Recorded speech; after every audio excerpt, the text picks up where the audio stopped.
Hi everybody, welcome back to Academic Reading. Today we're going to look at Skill 7, Understanding Vocabulary from Context. I think one of the most difficult questions that you face in these six-way passages is that last multiple choice question. What does this word mean in the context of the passage? And it's difficult for you as a second language learner because words in English have many different meanings. And often if you looked at the words in a dictionary, you would see all of the options listed below. What the question is asking you is, in this passage, in this sentence, what is the best meaning of this word? And this is important because in an exam, you simply cannot use a dictionary. When you go to do the GD exam, you need to improve your vocabulary and you need to be able to work out what the words mean, words that you've never seen before. And you do that by looking at the passage. So try to understand the sentence. Which of the options that you're given would make sense? Look at the sentence before, look at the sentence after. What is the main focus of this part of the passage that you're looking at? Is the idea of the sentence going to be positive or negative?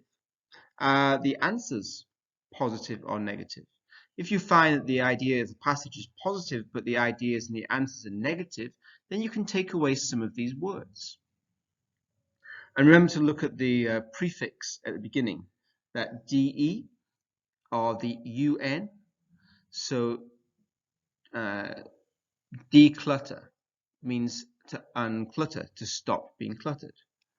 Or uninterested means to be not interested. So look at those little prefixes, the DE or the UN, because often these change the meaning of the word. They flip, they give the opposite meaning. And then also think about, do any of the answers have the same meaning? If they do, then they can't be correct because either they are all correct or they are all wrong. And in the GD exam and in the six-way passages that you're looking at, there will only ever be one answer that is correct. So if several of the answers have exactly the same meaning, then they can not all be correct, so they should all be discarded.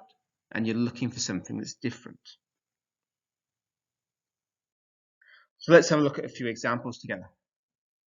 In passage 4 in the book, you were asked for the meaning of the word retains.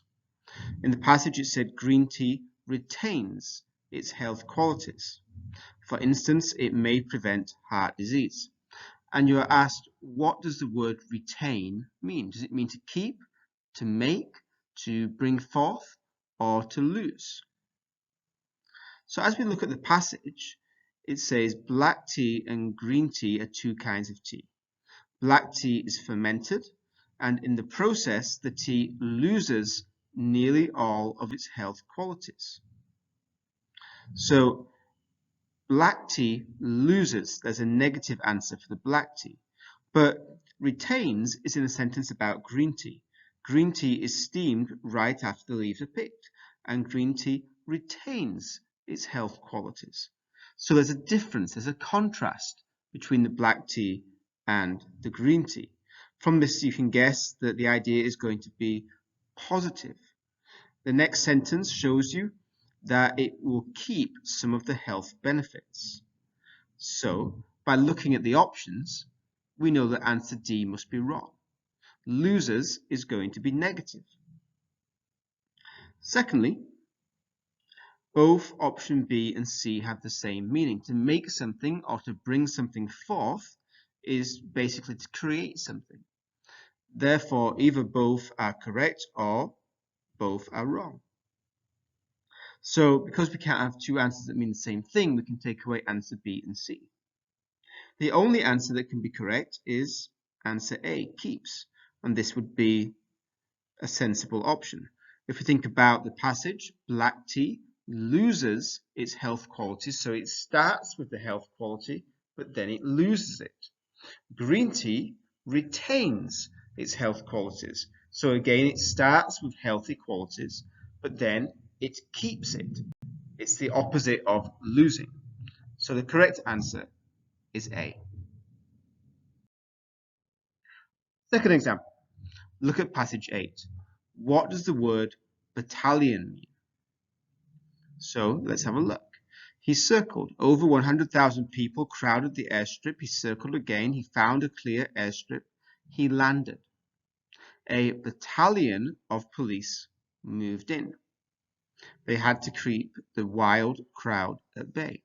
So the battalion here is suggesting that it's describing the police, maybe the number of police. A battalion of police moved in. Now, this is going to be a group. A parade cannot move in. This is an action. A parade means to walk somewhere, like a campaign parade. So we can take away answer C. The department is normally in a building. They don't normally move. Think about the Department of Education. They have an office in Pa'an. The Department of Healthcare have an office in Pa'an. The department does not move around. It's the people in the department that can move. So we can also take away answer D as well. The only two options left are a small group or a large group. Now, if the police need to maintain order, if there's 100,000 people there and the police need to control these 100,000 people, do you think they need many police or just a few police? Well, if there's just a few police, but 100,000 people, the police cannot control them. So we can guess that they need a large group of police because there is a large group of people that need to be controlled. So in this question, the best answer would be B. This makes sense. And as we read it, let's read it again. A large group of police moved in. That makes sense. So when we think we know the answer, we can put the answer back into the sentence and see, does the sentence still make sense? And in this case, it does. So we can be sure the answer B is correct. Okay, let's look at one more example together. Look at passage 10. What does the word fibbed mean? Well, Buffalo Bill went for a job. He fibbed. He was only 14. He got the job. His father was dead. He had a mother and family. He had to support them. So does the word fibbed mean worked, tried, failed, or lied? Well, we know that a person who is 14 is not normally going to get a job. So we can guess that the word fibbed might mean not to tell the truth. If he worked, well, that would be later. That would be after getting the job, not before. He went for a job, he fibbed, he got the job. So working would be after he got the job, not before he got the job. So again, we can take away answer A. He tried, could be okay. But if you try to do something, you could be successful or you could be unsuccessful. He tried, he was only 14, he got the job, wouldn't quite make sense. But if we said he lied, he was only 14. He went for the job and he lied. He was not an adult.